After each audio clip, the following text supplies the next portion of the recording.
For today's video, I'll be sharing some tips and tricks for creating a thriving, peaceful community tank that lasts. While most of my tanks are species specific right now, I do have two community tanks and both have been doing very well with various species of fish, shrimp and snails.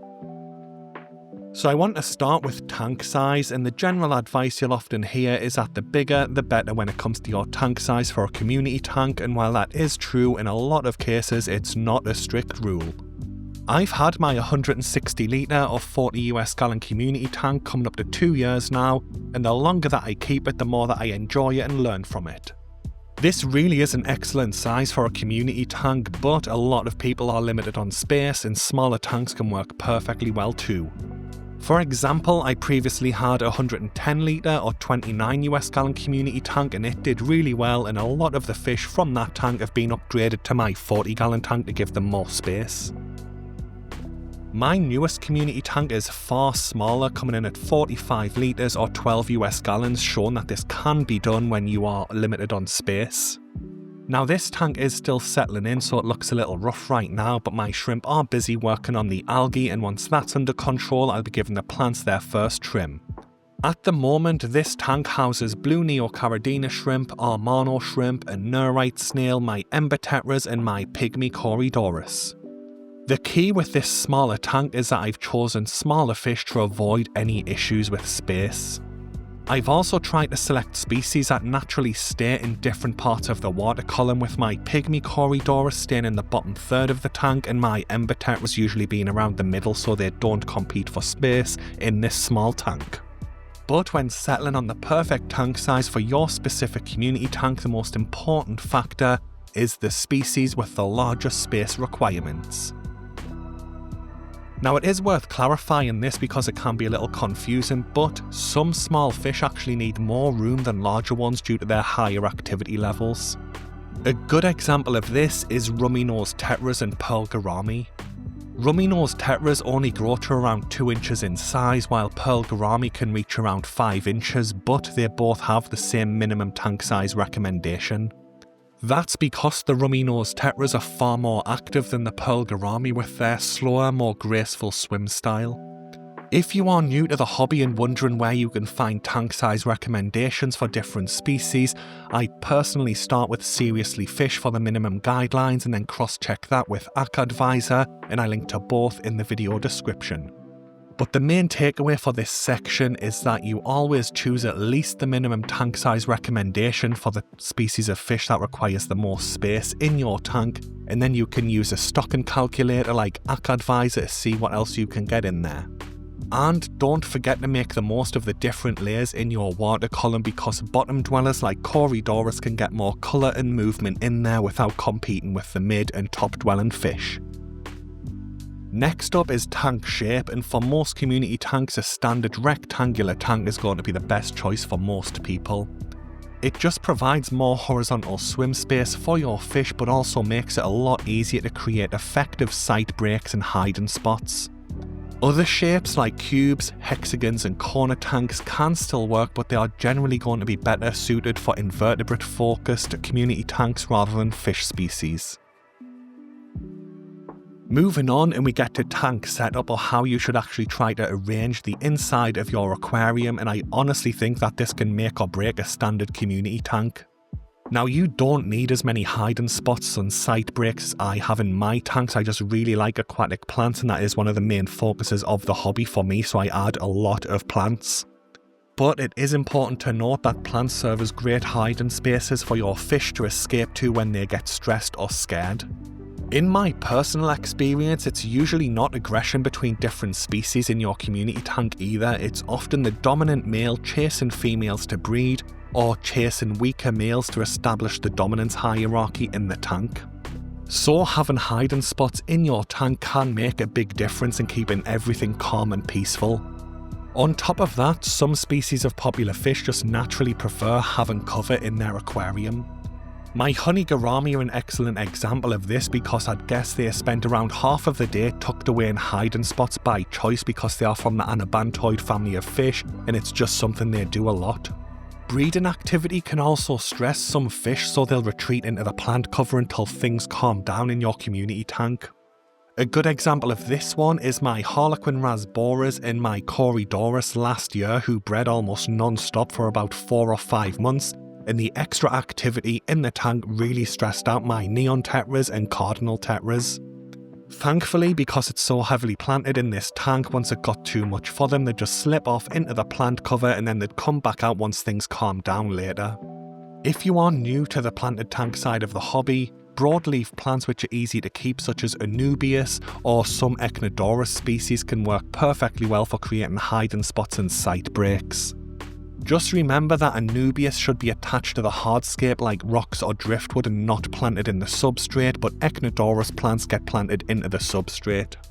There's plenty of examples of this in my 40-gallon tank, and my Echinodoros cordifolius fluitans in the back left and my Echinodoros balleri in the back right are both excellent options because of their large size and broad leaves offering plenty of cover. For the mid-ground, I also have my Anubias island, my Echinodoros aquatica and my Echinodoros red diamond, which all add additional cover and hiding spots.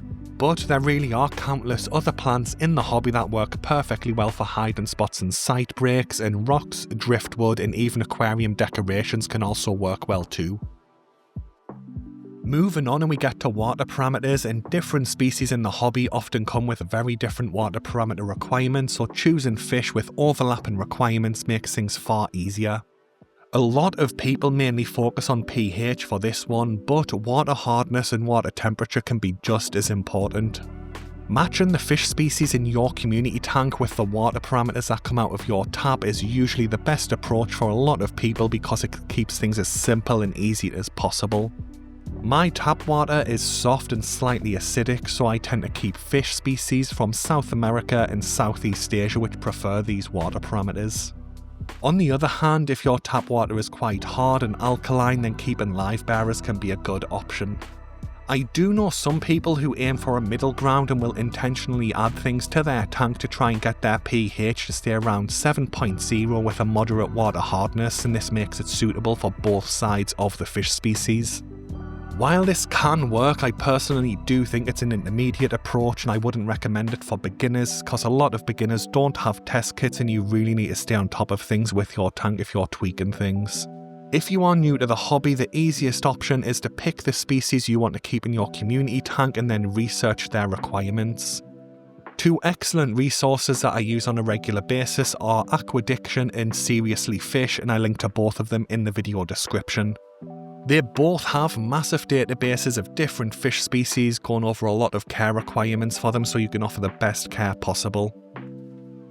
Next, I want to talk about choosing community-friendly fish that won't cause problems in your tank. Popular options include a lot of species of tetras, rasboras, minnows, danios and corydoras. But even with these, it is important to research each individual species before you actually buy them.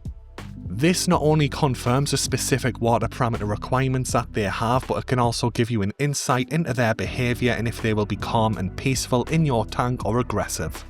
For example, the term tetra is used for fish from several different genus in the hobby. Neon tetras belong to one and black neon tetras belong to another, so there's a lot of options out there under the tetra common name. While both of those species are considered peaceful, my neon tetras have done great in all of my community tanks, but I have heard from people saying that theirs have been quite aggressive. I'm not sure if this is a hiding spot issue. Like I said, my tetras got really stressed last year just from the breeding activity of my harlequin rasboras and my corydoras, but like I said, in my tank they just retreated into the plants for a couple of hours to calm down. It's also worth noting that just because a fish has tetra or danio or something like that in their name and you've researched a different species of fish with that common name, it doesn't mean that they are all peaceful and good options for a community tank. Some species or varieties can be far more aggressive than others, so always check the specific behaviour before purchasing the fish. For this one, my go-to resources are Aquadiction, Tiny Menagerie and Seriously Fish, and again I link to them in the video description. One thing to keep in mind is that some fish will be perfectly calm and peaceful in your tank until breeding time comes around, and then they can become more territorial. My old pearl gourami are a great example of this because they were the dream fish for a couple of months in my tank, and then as soon as they had fry they started chasing all of the fish in the tank. Thankfully, one of my good friends has a 300 litre or 80 US gallon pearl gourami tank, so it was easy to rehome them. Now I absolutely love that species and I definitely want to get them again in the future, but next time I will probably stick with a single male or a group of females to avoid this problem.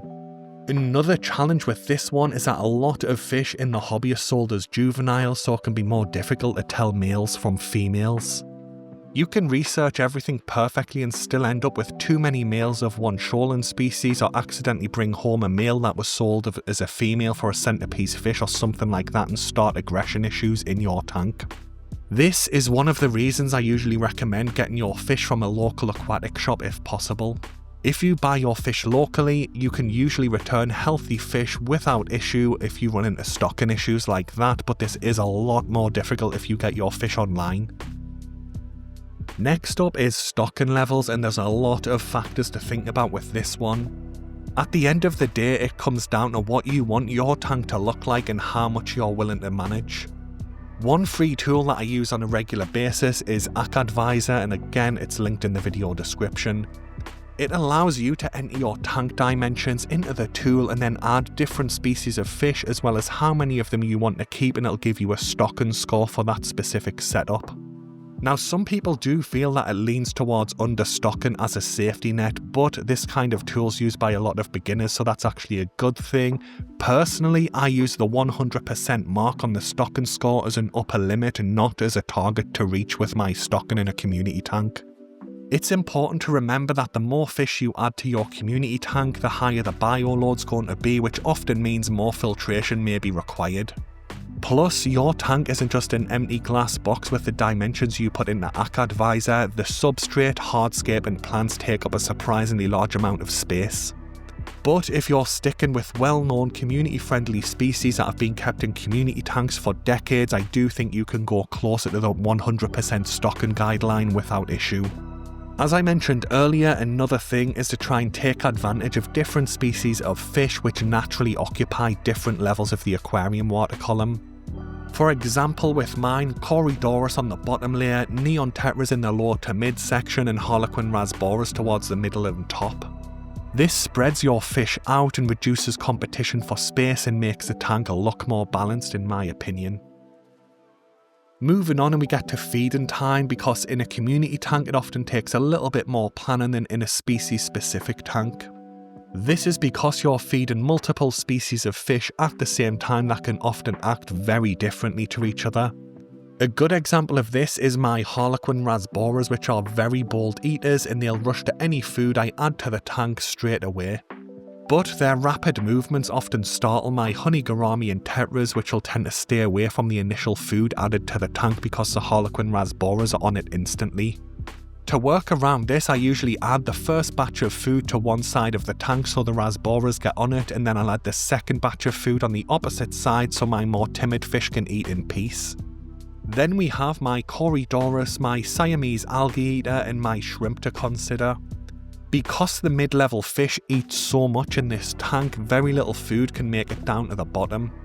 So instead of adding more food to the tank, which can risk overfeeding my tetras and rasboras, I usually use a slightly larger grain size food, usually the fluval bug bites like Green Label formula.